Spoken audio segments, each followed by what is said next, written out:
السلام علیکم پیارے دوستو، بسم اللہ الرحمن الرحیم۔ سچے اور دلچسپ واقعات سننے کے لیے ہمارے چینل کو سبسکرائب کریں۔ بنی اسرائیل میں ایک شخص چوری، ڈکیتی اور قتل میں بہت مشہور تھا اور نہایت معمولی بات پر کسی کو قتل کر دیتا تھا۔ ہوتے ہوتے اس کے ہاتھ سے 99 افراد کا قتل ہو چکا۔ اس کے بعد اس کے دل میں احساس پیدا ہوا کہ مجھے بھی تو اللہ کے پاس جانا ہے۔ چنانچہ یہ فکر بڑھتی رہی اور وہ لوگوں سے معلومات کرتے ہوئے سرگرداں پھرنے لگا کہ کیا میری توبہ قبول ہو سکتی ہے یا نہیں۔ کسی عالم شخص سے ملاقات کی فکر ہوئی کہ معلوم کیا جائے کہ ایسے شخص کی توبہ قبول ہو سکتی ہے یا نہیں۔ لوگوں نے ایک عابد کے پاس جانے کا مشورہ دیا۔ اس شخص نے اس کے پاس جا کر مسئلہ معلوم کیا کہ کیا میری توبہ قبول ہو سکتی ہے اور کیا میری مغفرت ہو سکتی ہے، جبکہ میں نے 99 انسانوں کی جان مار دی ہے۔ تو اس عابد کو مسئلہ معلوم نہیں تھا، تو اس نے اپنی عقل سے قیاس آرائی کی کہ جو آدمی 99 انسانوں کی جان مار سکتا ہے اس کی مغفرت کہاں سے ہوگی۔ چنانچہ اس نے کہہ دیا کہ تیری توبہ قبول نہیں ہوگی۔ تو اس قاتل نے غصے اور جلال میں آ کر اس کو بھی قتل کر کے 100 پورے کر دیے کہ جب میری توبہ قبول نہیں ہوتی ہے تو لاؤ تجھے بھی ختم کر کے 100 پورے کر دیتا ہوں۔ چنانچہ اس نے 100 پورے کر دیے، مگر اس کے دل میں تردد باقی رہا کہ میری مغفرت کی کوئی شکل ضرور ہوگی۔ اس لیے اس نے لوگوں سے پھر معلومات کا سلسلہ جاری کر دیا کہ روئے زمین میں سب سے بڑا عالم کون ہے، اس سے جا کر معلوم کروں گا، وہی صحیح مسئلہ بتا سکتا ہے۔ آخر لوگوں نے اس کو بتلایا کہ فلاں جگہ ایک عالم رہتا ہے، اس کے پاس جا کر معلوم کرو۔ چنانچہ اس نے اس عالم صاحب کے پاس جا کر اپنی زندگی کی کارگزاری سنائی اور 100 آدمیوں کو کس طرح سے قتل کیا ہے سارا کارنامہ سنا کر معلوم کیا کہ اب بتلائیے کہ میری توبہ قبول ہو سکتی ہے یا نہیں۔ کیا اللہ کے یہاں مجھ جیسے گناہگار کے لیے بھی مغفرت کا کوئی خانہ ہے یا نہیں؟ تو اس عالم صاحب کو چونکہ علم تھا تو اس نے بتلایا کہ تیرے گناہ معاف کرنے میں اللہ کے یہاں کیا رکاوٹ ہے۔ اللہ کی رحمت کا سمندر تجھ جیسے گناہگاروں کے گناہوں سے بہت بڑا ہے۔ چنانچہ اس عالم صاحب نے مشورہ دیا کہ تم فلاں جگہ سفر کر کے جاؤ، وہاں کچھ اللہ کے بندے رہتے ہیں، ان کا مشغلہ صرف اللہ کی عبادت ہے، ان کے ساتھ مل کر اللہ کی عبادت کرو اور نادم ہو کر اپنے گناہوں کی معافی مانگو، انشاءاللہ تمہاری مغفرت ہو جائے گی۔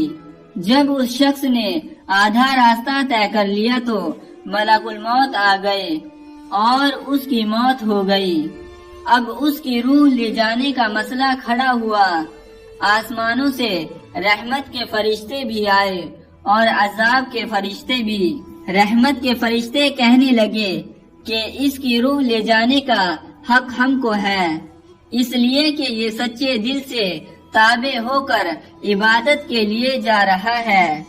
اور عذاب کے فرشتے کہنے لگے کہ اس کی روح لے جانے کا حق ہم کو ہے، اس لیے کہ اس شخص نے کبھی کوئی نیک کام نہیں کیا، پوری زندگی معیشت میں گنوا دی ہے۔ اسی دوران آسمانوں سے آدمی کی شکل میں ایک فرشتہ آیا۔ بعض روایت سے معلوم ہوتا ہے کہ یہ آنے والا فرشتہ حضرت جبرائیل علیہ السلام تھے۔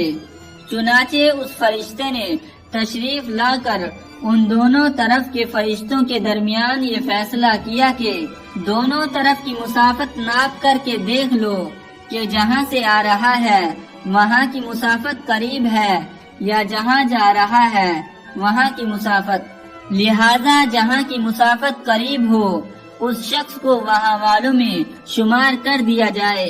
چنانچہ دونوں طرف کی زمین ناپ کر دیکھی گئی تو جہاں جا رہا تھا وہاں کی مسافت جہاں سے آ رہا تھا اس کے مقابلے میں صرف ایک بالشت قریب ہے۔ چنانچہ فیصلہ ہوا کہ مقام معیشت سے مقام عبادت صرف ایک بالشت قریب ہے، اس لیے رحمت کے فرشتوں کو اس کی روح لے جانے کا حق ہو گیا۔ چنانچہ اللہ کی طرف سے اس کی مغفرت کا اعلان ہو گیا۔ حدیث قدسی میں آتا ہے کہ میں اپنے بندے کے ساتھ اس کے گمان کے مطابق ہوتا ہوں اور وہ مجھے جہاں بھی یاد کرے میں اس کے ساتھ ہوں۔ اللہ تعالیٰ اپنے بندے کی توبہ سے اس سے زیادہ خوش ہوتا ہے جتنی خوشی تم میں سے کسی ایسے شخص کو ہوتی ہے جس کا جانور جنگل بیاباں میں گم ہو کر پھر اسے مل جائے، اور جو شخص ایک بالشت میری طرف آتا ہے میں ایک ہاتھ اس کے قریب ہو جاتا ہوں، اور جو شخص ایک ہاتھ میرے قریب آتا ہے میں اس کے ایک باغ پھیلائے ہوئے دونوں ہاتھوں کے درمیان کی مسافت قریب ہو جاتا ہوں، اور جب وہ میری طرف چل کر آتا ہے تو میں اس کی طرف دوڑ کر آتا ہوں۔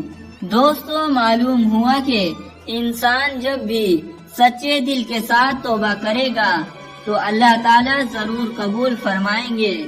یہ واقعہ خصوصاً ان حضرات کے لیے حوصلہ افزائی کا سبب ہے جو کہ بڑے بڑے گناہ کر کے اب مایوسی کی زندگی گزار رہے ہیں، کیونکہ شیطان انہیں مایوس کرتا ہے۔ بہرحال گناہ گاروں کو شیطان کی باتوں میں آ کر مایوس نہیں ہونا چاہیے، بلکہ اللہ کی رحمت سے اچھی امید رکھ کر سچی توبہ کے ذریعے اپنے آپ کو پاک و صاف کر لینا چاہیے۔ اللہ تعالی ہم سب کو عمل کرنے کی توفیق عطا فرمائے۔ دوستو، اگر واقعہ پسند آیا ہو تو اس ویڈیو کو لائک کریں، کمنٹ کریں اور شیئر کریں، اور اسی طرح کے سچے اور دلچسپ واقعات سننے کے لیے ہمارے چینل کو سبسکرائب کریں۔ السلام علیکم ورحمۃ اللہ وبرکاتہ۔